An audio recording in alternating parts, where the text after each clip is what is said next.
সূরা ফাতিহার ১ নং আয়াত হচ্ছে আলহামদুলিল্লাহি রাব্বিল আলামিন, যার অর্থ হচ্ছে সমস্ত প্রশংসা আল্লাহর জন্য, যিনি সকল জগতের প্রতিপালক। আলোচ্য আয়াতের সংক্ষিপ্ত তাফসীর হলো এই আয়াতে আল্লাহ তাআলা ঘোষণা করেছেন যে সকল প্রকার প্রশংসা, মহিমা ও কৃতজ্ঞতা একমাত্র তারই প্রাপ্য। তিনি সমগ্র সৃষ্টি জগতের রব, অর্থাৎ পালনকর্তা, রিজিকদাতা, পরিচালক ও অভিভাবক।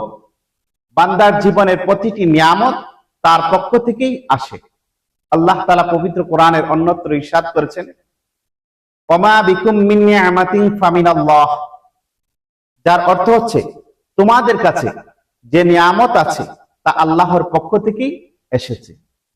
এই মর্মে প্রিয় নবী সাল্লাল্লাহু আলাইহি ওয়াসাল্লাম হাদিসের মধ্যে ইরশাদ করেছেন, ইন্নাল্লাহা লা ইয়ারদা আনিল আবদি আন ইয়াকুলাল আকলাতা ফায়াহমাদাহু আলাইহা আও ইয়াশরাবা শারবাতা ফায়াহমাদাহু আলাইহা।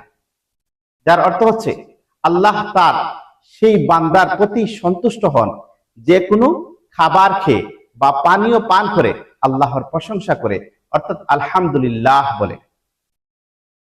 আলোচ্য আয়াতে আমাদের জন্য অনেকগুলি শিক্ষা এবং করণীয় রয়েছে। তার মধ্যে উল্লেখযোগ্য শিক্ষা হচ্ছে এবং করণীয় হচ্ছে এই: ১, সর্বদা আল্লাহর প্রশংসা করা, আল্লাহর প্রশংসা ও শুকরিয়া আদায় করা। ২, সকল নিয়ামতকে আল্লাহর দান হিসেবে স্বীকার করা। ৩, সুখ দুঃখ সর্বাবস্থায় আল্লাহর উপর ভরসা রাখা। ৪, অহংকার পরিহার করে আল্লাহর আনুগত্য করা। ৫, জীবনের প্রতিটি কাজে আল্লাহর সন্তুষ্টি অর্জনের চেষ্টা করা।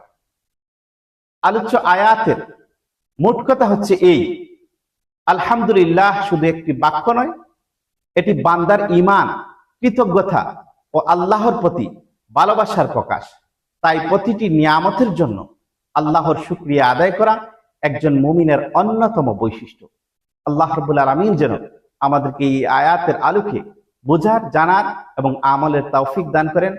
আমিন সুম্মা আমিন।